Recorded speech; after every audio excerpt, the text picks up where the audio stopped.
जय हिंद साथियों, आज हम शुरुआत करते हैं वर्ल्ड ज्योग्राफी में यूरो महाद्वीप। तो आइए जानते हैं यूरो महाद्वीप के बारे में विस्तार से जानकारी।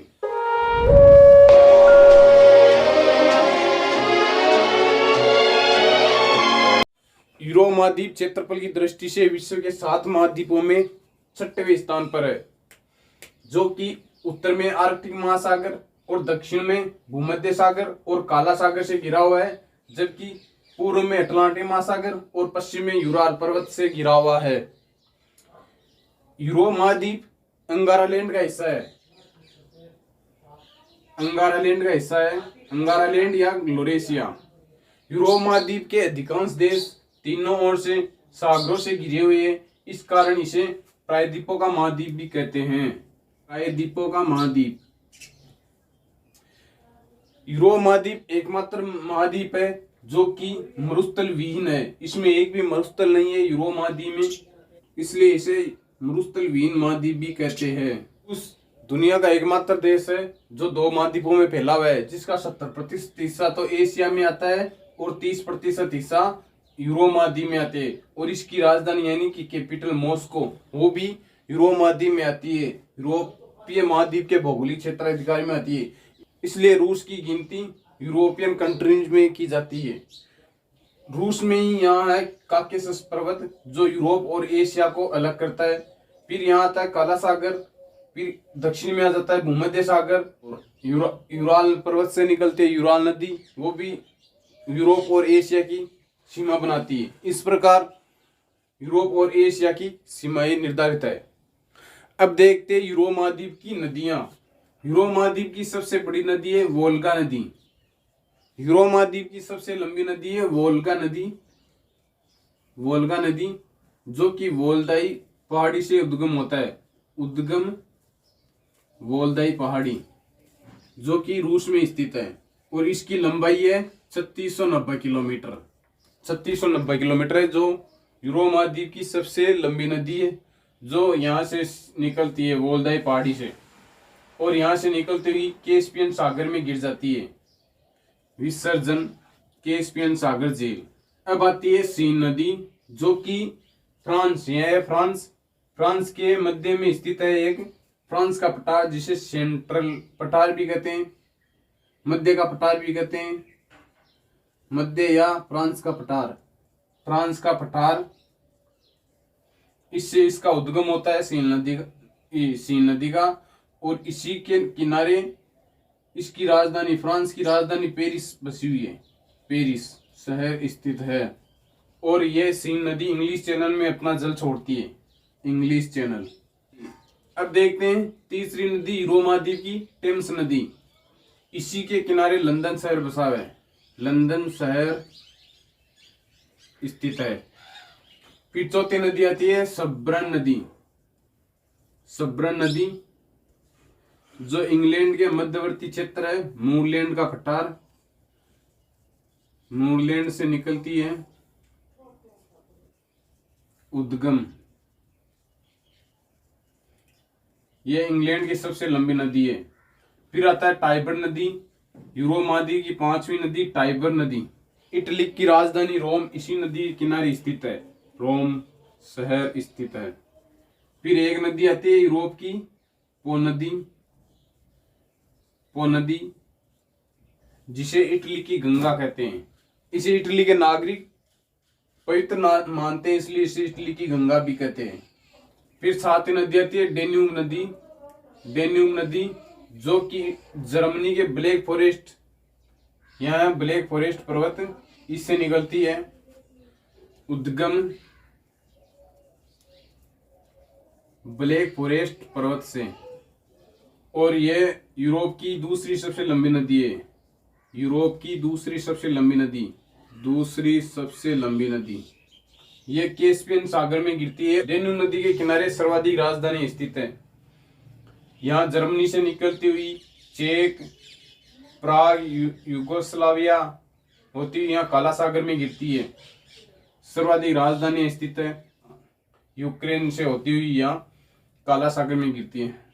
सर्वाधिक राजधानियां स्थित है, अपना जल छोड़ती है काला सागर में। इस प्रकार यूरो महाद्वीप की प्रमुख नदियां हैं। अब देखते हैं यूरोप के पर्वत हैं। पहला पर्वत है ब्लैक फॉरेस्ट पर्वत, जो एक ब्लॉक पर्वत है, ब्लॉक या ब्रंस पर्वत, जो जर्मनी में स्थित है। यहाँ पे जर्मनी में ब्लैक फॉरेस्ट पर्वत, जिससे डेन्यूब नदी निकलती है। ये है एक पर्वत। दूसरा पर्वत है काकेशस पर्वत। काकेशस पर्वत जो रूस और जॉर्जिया में फैला हुआ है। यूरोप महाद्वीप की सबसे ऊंची चोटी इसी काकेशस पर्वत में स्थित है। यूरोप की सबसे ऊंची चोटी माउंट एल्ब्रुस, जो रूस में स्थित है, जिसकी ऊंचाई है 5642 मीटर। अब आते हैं आल्प्स पर्वत, जो कि फ्रांस, इटली, स्विट्जरलैंड में स्थित है, जो कि यूरोप महाद्वीप की सबसे लंबी पर्वत श्रृंखला है, सबसे लंबी पर्वत। अब आते हैं आल्प्स पर्वत। आल्प्स पर्वत जो कि यूरोप की सबसे लंबी पर्वत श्रृंखला है, सबसे लंबी पर्वत, जो पश्चिम से पूर्व की ओर 1200 किलोमीटर फैली है, 1200 किलोमीटर लंबी है। और यहाँ इसकी सबसे ऊंची चोटी है, यहाँ पे माउंट ब्लैंक, फ्रांस में स्थित है। ऊंची चोटी माउंट ब्लैंक, माउंट ब्लैंक जो कि फ्रांस में स्थित है। और इस पर्वत श्रृंखला के मध्य इटली और स्विट्जरलैंड में एक विश्व की सबसे लंबी सुरंग बनी है, गोथयार्ड सुरंग। गोथयार्ड सुरंग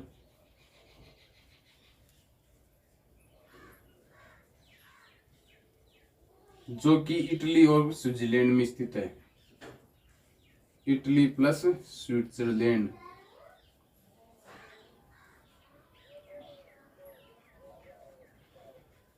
ये है यूरोप महाद्वीप के पर्वत।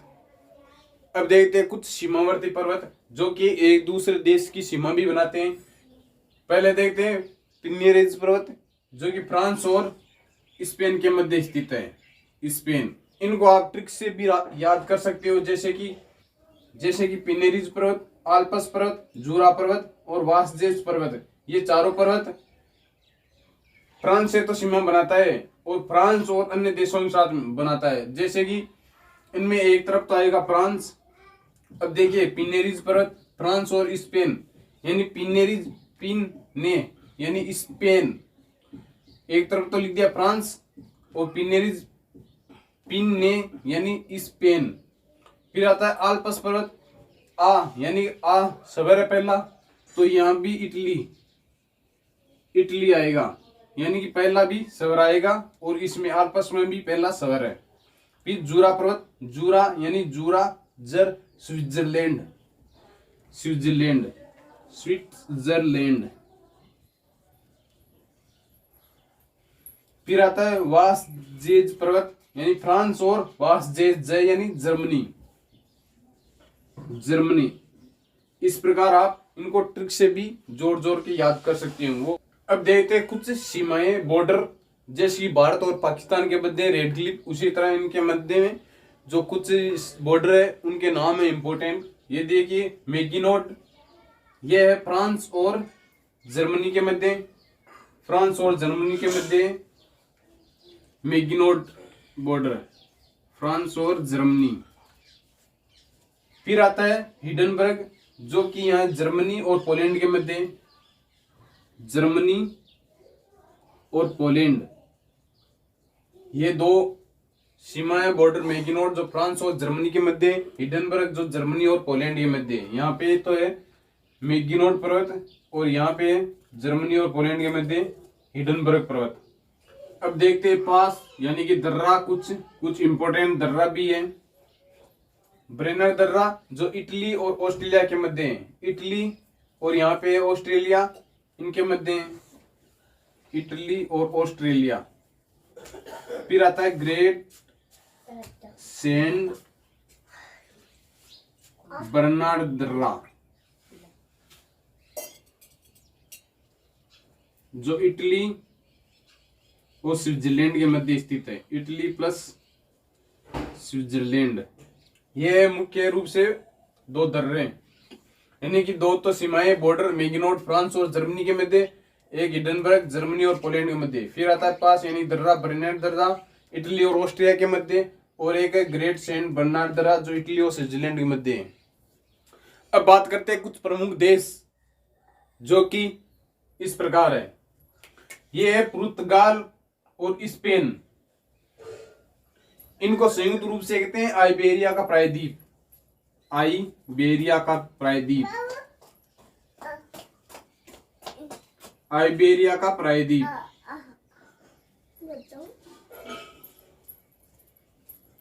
पुर्तगाल प्लस स्पेन, पुर्तगाल प्लस स्पेन,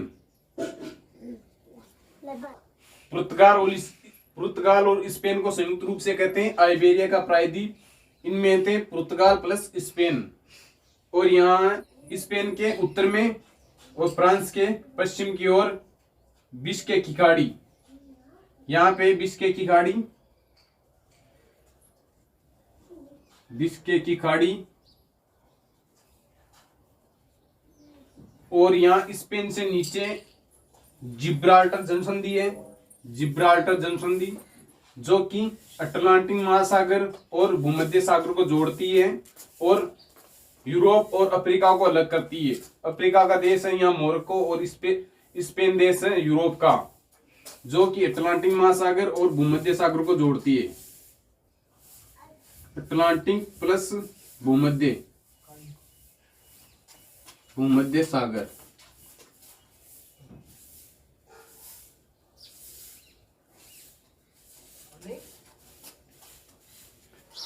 और इसी पुर्तगाल का एक नाविक था Vasco D gamma, Vasco D gamma, पुर्तगाली था ये, पुर्तगाली जो कि 1498 में भारत की खोज की थी, 1498 ईस्वी में, जो कि यहाँ पुर्तगाल से समुद्री मार्ग से होते हुए यहाँ अफ्रीका के चक्कर लगाकर केप ऑफ गुड होप के रास्ते से भारत पहुंचा था, भारत के यहाँ कालीकट्टा बंदरगाह पे पहुंचा था। यह है स्पेन और पुर्तगाल, इनको संयुक्त रूप से कहते हैं आइबेरिया का प्रायद्वीप। पुर्तगाल और स्पेन को आइबेरिया का प्रायद्वीप कहते हैं। यह जिब्राल्टर जनसंधि जो कि अफ्रीका और यूरोप के मध्य में स्थित है। अफ्रीका का मोरक्को देश और यूरोप का स्पेन देश है जो कि यहाँ जिब्राल्टर जनसंधि द्वारा अलग होता है। जिब्राल्टर जनसंधि भूमध्य सागर और अटलांटिक महासागर को जोड़ती है और अफ्रीका और यूरोप महाद्वीप को अलग करती है। एक पुर्तगाली था नौसैनिक जो पुर्तगाल से रवाना होकर यूरोपीय देश पुर्तगाल से रवाना होकर अफ्रीका के चारों ओर चक्कर लगाकर केप ऑफ गुड होप के रास्ते से भारत आया था, जिसने भारत की खोज की थी 1498 ईस्वी में।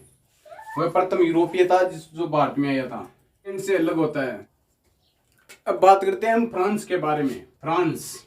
फ्रांस की विस्तृत जानकारी प्राप्त करेंगे हम। यह फ्रांस को कहते हैं समुद्र की रानी, फ्रांस को कहते हैं समुद्र की रानी।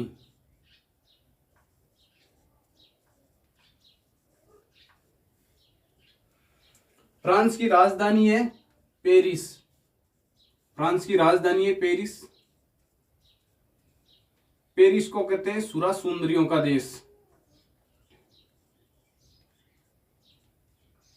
और फ्रांस के मध्य में एक पठार है, सेंट्रल पठार या फिर फ्रांस का पठार है, सेंट्रल पठार या फ्रांस का पठार। इस फ्रांस के पठार से एक नदी निकलती है, सीन नदी। इस पठार से सीन नदी का उद्गम होता है, उद्गम। और इस नदी के किनारे ही ये पेरिस, फ्रांस की राजधानी पेरिस स्थित है, पेरिस स्थित है।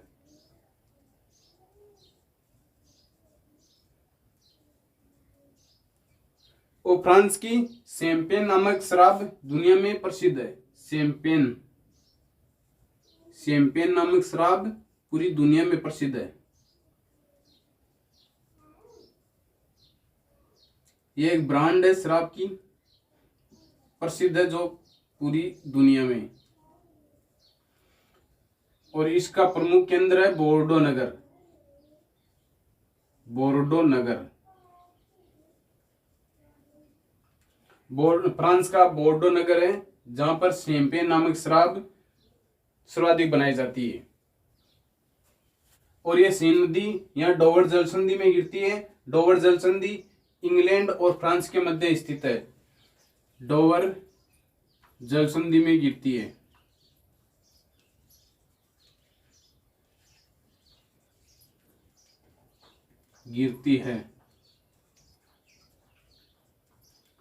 डोवर जल संधि को इंग्लिश चैनल भी कहते हैं। English channel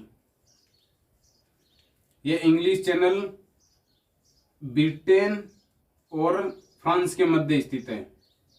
Britain plus France के मध्य स्थित है डोवर जल संधि। और ये फ्रांस और इटली इनके मध्य में एक पहाड़ स्थित है, आल्प्स पर्वत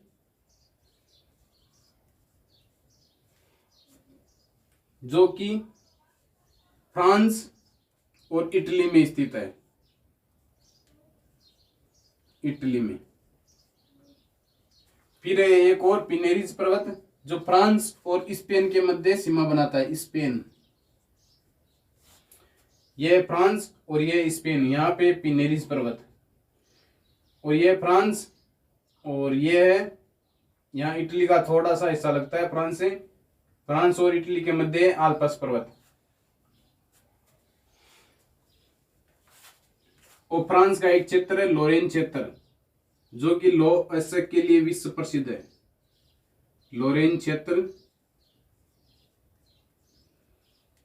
जो लो एसेक के लिए विश्व प्रसिद्ध है। यह फ्रांस है। इस फ्रांस के पश्चिम में स्थित है बिस्के की खाड़ी। बिस्के की खाड़ी जो फ्रांस के पश्चिम में है, जो कि स्पेन के उत्तर में स्थित है। अब देखते हैं दूसरा देश इटली। इटली की हम विस्तृत जानकारी प्राप्त करते हैं। यह है इटली। इटली में एक नदी है टाइबर नदी। टाइबर नदी, इस नदी के किनारे ही इटली की राजधानी रोम स्थित है। रोम राजधानी। और इटली की एक और नदी है पो नदी। पो नदी जिसे इटली की गंगा कहते हैं। इटली की गंगा। फिर ये इटली और यहाँ है स्विट्जरलैंड। इनके मध्य एक दर्रा है जिसे कहते हैं ग्रेट सेंट बर्नार्ड दर्रा। Italy plus Switzerland, great Saint Bernard दर्रा। फिर आता है इटली और यहीं पे स्थित है एक छोटा सा देश ऑस्ट्रेलिया। इनके मध्य है ब्रेनर दर्रा। Italy plus Austria.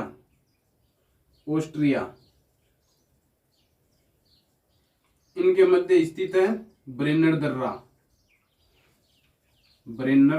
दर्रा जो इनकी सीमा बनाता है। अब बात करते हैं जर्मनी के बारे में। जर्मनी की राजधानी है बर्लिन। और बर्लिन की दीवार, सेकेंड वर्ल्ड वॉर याद होगा आपको। बर्लिन की दीवार गिराई गई थी 1989 में। यानी कि बर्लिन द्वितीय विश्व युद्ध के बाद हिटलर ने आत्महत्या कर ली। उसके बाद बर्लिन को यानी पूरी जर्मनी को मित्र राष्ट्रों ने आपस में बांट लिए थे। एक पश्चिमी जर्मनी, एक पूर्वी जर्मनी। और जर्मनी के मध्य से एक दीवार निकाल दी थी। बर्लिन इसकी राजधानी, इसके मध्य से बीचों बीच में से एक होगी पश्चिमी जर्मनी, एक होगी पूर्वी जर्मनी। फिर जर्मनी की जनता ने 1989 में बर्लिन की दीवार गिरा दी थी। यानी कि 1989 में ही बर्लिन आजाद हुआ था। जर्मनी का एक शहर है रूर प्रदेश, रूर प्रदेश, जो कि बिटुमिनस कोयले के लिए विश्व प्रसिद्ध है, बिटुमिनस कोयले के लिए विश्व प्रसिद्ध है। इस रूर प्रदेश को यूरोप का औद्योगिक हृदय स्थल भी कहते हैं, औद्योगिक हृदय स्थल।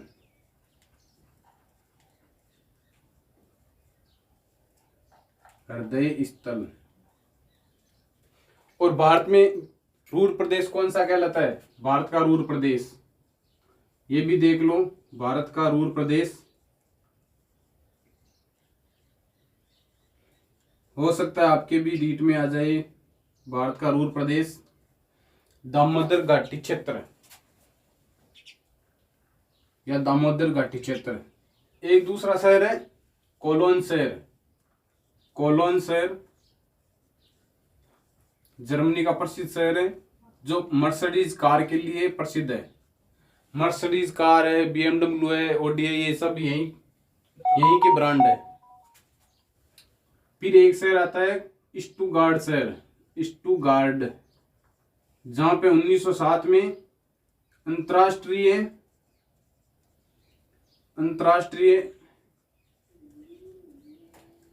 कांग्रेस सम्मेलन हो रहा था। कांग्रेस सम्मेलन जर्मनी के स्टुगार्ड शहर में 1907 में अंतरराष्ट्रीय कांग्रेस सम्मेलन हो रहा था, जहां पर मैडम भिक्काजी कामा ने भारत का झंडा पहनाया था। झंडा प्रथम बार विदेश में फहराया था। स्टुगार्ड शहर जर्मनी का है, जो 1907 में अंतरराष्ट्रीय कांग्रेस सम्मेलन में मैडम भिक्काजी कामा ने भारत का झंडा प्रथम बार विदेश में फहराया था। इन्हें भारतीय स्वतंत्रता की जननी भी कहते हैं, स्वतंत्रता की जननी। और जर्मनी में एक पर्वत है ब्लैक फॉरेस्ट पर्वत, ब्लैक फॉरेस्ट पर्वत, फॉरेस्ट या ब्रंस पर्वत, ब्रंस पर्वत। यहीं से, इस पर्वत से ही डेन्यूब नदी का उद्गम होता है। डेन्यूब नदी का उद्गम, इस ब्लैक पर्वत से ही डेन्यूब नदी का उद्गम होता है। और जर्मनी के यहाँ उत्तर में यहाँ पे एक नहर है, कील नहर, कील नहर जर्मनी में स्थित है, जो कि बाल्टिक सागर और उत्तरी सागर को जोड़ती है। ये विश्व की सबसे व्यस्ततम नहर है, व्यस्ततम। और ये एक पर्वत वासजेज पर्वत, जो फ्रांस और जर्मनी के मध्य है, फ्रांस प्लस जर्मनी। फिर आता है मैग्नोट बॉर्डर, जो कि फ्रांस और जर्मनी के मध्य है, फ्रांस प्लस जर्मनी। और फिर आता है हिडनबर्ग, जो कि जर्मनी प्लस पोलैंड के मध्य है, पोलैंड। ये देखिए वासजेज पर्वत, जो कि फ्रांस और जर्मनी के मध्य है। ये फ्रांस रहा, ये जर्मनी रही, यहाँ पे वासजेज पर्वत। फिर आता है मैग्नोट पर्वत, इसी पर्वत पर खींची गई है ये बॉर्डर है, जो जर्मनी और फ्रांस के मध्य है। फिर आता है हिडनबर्ग बॉर्डर, जो जर्मनी और पोलैंड के मध्य है। ये जर्मनी और ये पोलैंड, यहाँ पे हिडनबर्ग बॉर्डर, जो इन दोनों के मध्य सीमा है। अब देखते हैं यूके, यूनाइटेड किंगडम, जिसको हम ब्रिटेन बोलते हैं। अब बात करते हैं यूनाइटेड किंगडम यूके की, जिसमें 3 देश आते हैं। एक तो है यहाँ उत्तर में स्कॉटलैंड, दूसरा है वेल्स और तीसरा है इंग्लैंड। ये 3 देश मिलकर ग्रेट ब्रिटेन बनाते हैं। और इसमें एक उत्तरी आयरलैंड द्वीप है, इसको मिलाने पर इसे यूनाइटेड किंगडम कहते हैं। इन चारों क्षेत्रों का प्रशासनिक व्यवस्था यहाँ इंग्लैंड से कंडक्ट की जाती है। इनका प्रधानमंत्री एक ही होता है जो कि लंदन में बैठता है। ये लंदन शहर है जो कि इंग्लैंड का है। ये यूरोप महाद्वीप का सबसे बड़ा और विकसित शहर है। पहले हम बात करते हैं स्कॉटलैंड की। स्कॉटलैंड जो कि भारतीय राष्ट्रीय कांग्रेस की स्थापना की थी। भारतीय राष्ट्रीय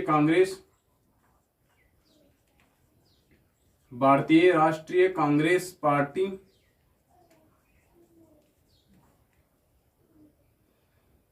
की स्थापना करने वाला एओ हुम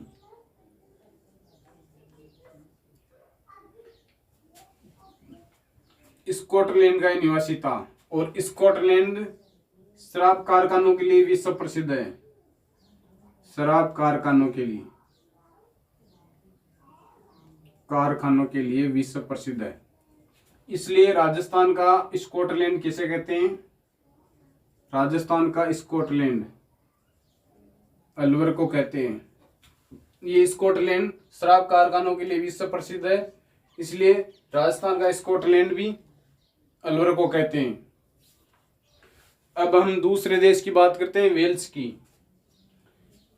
वेल्स यहाँ इंग्लैंड के पश्चिम की ओर है। वेल्स में एक शहर है लिवरपूल और दूसरा शहर है मैनचेस्टर। इनके मध्य में 1825 में विश्व की प्रथम रेलगाड़ी चली थी। और ये मैनचेस्टर है, मैनचेस्टर शहर जो सूती वस्त्र उद्योग के लिए विश्व प्रसिद्ध है। सूती वस्त्र उद्योग के लिए प्रसिद्ध है। प्रिंस ऑफ वेल्स के आगमन पर भारत में गेटवे ऑफ इंडिया का निर्माण किया गया था।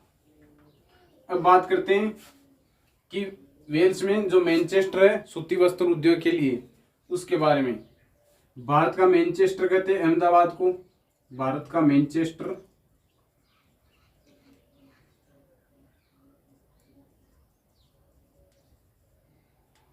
अहमदाबाद।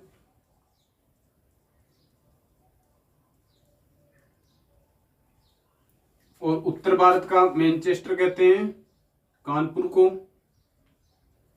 उत्तर भारत का कानपुर। और दक्षिण भारत का कहते हैं, दक्षिण भारत का मैनचेस्टर कोयम्बटूर। और सूती वस्त्र की राजधानी कहते हैं मुंबई। और राजस्थान का मैनचेस्टर कहते हैं भीलवाड़ा को। राजस्थान का मैनचेस्टर, राजस्थान में सूती वस्त्र उद्योग के लिए प्रसिद्ध भीलवाड़ा शहर, इसलिए भीलवाड़ा को कहते हैं राजस्थान का मैनचेस्टर। जापान का मैनचेस्टर कहते हैं ओसाका नगर। जापान का मैनचेस्टर ओसाका नगर। ओसाका नगर। इटली का मैनचेस्टर कहते हैं मिलान शहर को। इटली का मैनचेस्टर मिलान शहर। ये विश्व के सूती वस्त्र उद्योग के लिए प्रसिद्ध शहर है। इस प्रकार ये वेल्स की पूरी जानकारी। अब बात करते हैं इंग्लैंड की। इंग्लैंड की राजधानी है लंदन, जो यूरोप महाद्वीप का सबसे बड़ा और विकसित शहर है। इंग्लैंड की महारानी विक्टोरिया के भारत आगमन पर विक्टोरिया मेमोरियल की स्थापना की गई थी। विक्टोरिया मेमोरियल जो कि कलकत्ता में, विक्टोरिया मेमोरियल। और स्कॉटलैंड प्लस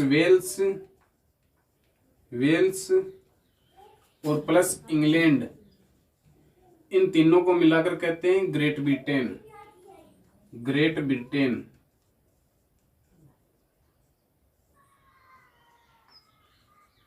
और ग्रेट ब्रिटेन में अगर उत्तरी आयरलैंड जोड़ दिया जाए, उत्तरी आयरलैंड, तो इनको कहते हैं यूनाइटेड किंगडम, यूके। उत्तरी आयरलैंड ये द्वीप है। एक तरफ है आयरलैंड गणराज्य जो कि स्वतंत्र देश है, और ये है उत्तरी आयरलैंड जो कि यहाँ यूनाइटेड किंगडम का हिस्सा है। आयरलैंड की रहने वाली थी एनी बिसेंट। आयरलैंड की निवासी थी एनी बिसेंट, जिसने भारतीय स्वतंत्रता आंदोलन में महत्वपूर्ण भूमिका निभाई थी। इसने 1898 ईस्वी में सेंट्रल हिंदू कॉलेज की स्थापना की थी। सेंट्रल हिंदू कॉलेज, जिसको बाद में मदन मोहन मालवीय ने बनारस हिंदू कॉलेज में विकसित किया था। और इस आयरलैंड से ही भारत के संविधान में नीति निर्देशक तत्व लिए गए। नीति निर्देशक तत्व, जो कि भारत के संविधान में भाग 4 के अनुच्छेद 36 से 51 तक है। 36 से 51 तक उनका उल्लेख किया गया है भारतीय संविधान में। अब बात करते हैं बाल्टिक गणराज्य। ये एस्टोनिया, ये लाटविया और ये लिथुआनिया। लाटविया की राजधानी रिगा। रिगा को विश्व विरासत की सूची में शामिल किया गया है। ये एस्टोनिया है। एस्टोनिया और फिनलैंड के मध्य स्थित है फिनलैंड की खाड़ी। फिनलैंड की खाड़ी।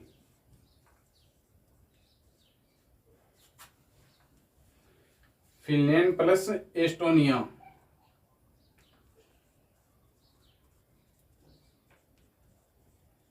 Plus Estonia. और एस्टोनिया और लाटविया के मध्य रिगा की खाड़ी। एस्टोनिया प्लस लाटविया के मध्य रिगा की खाड़ी। रिगा की खाड़ी।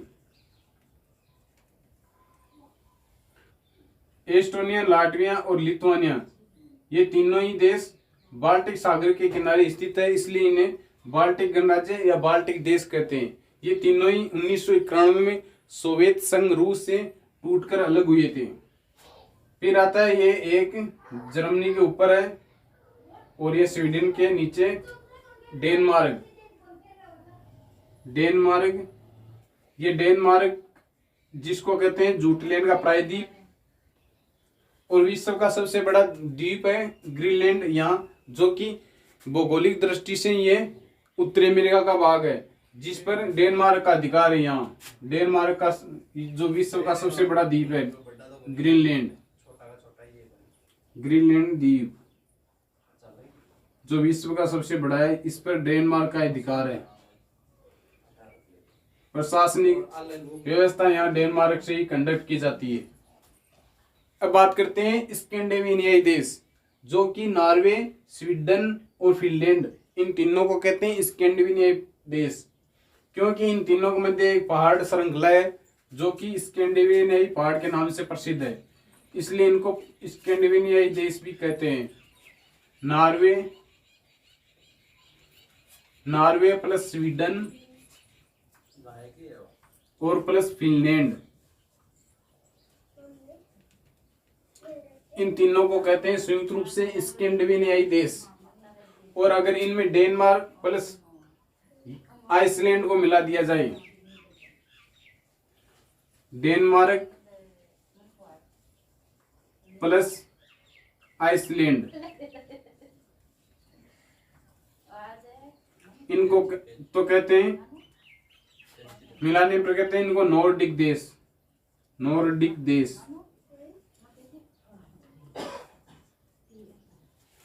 इन पांचों देशों को Norway, Sweden, Finland, Denmark, Iceland, इन पांचों देशों को कहते हैं नॉर्डिक देश। नोबेल शांति पुरस्कार नॉर्वे की राजधानी ओस्लो से दिए जाते हैं, हर प्रतिवर्ष दिए जाते हैं। और स्वीडन की राजधानी स्टॉकहोम से 5 क्षेत्रों में नोबेल पुरस्कार दिए जाते हैं। और स्वीडन से भारत में लोकपाल का पद सृजित किया गया है।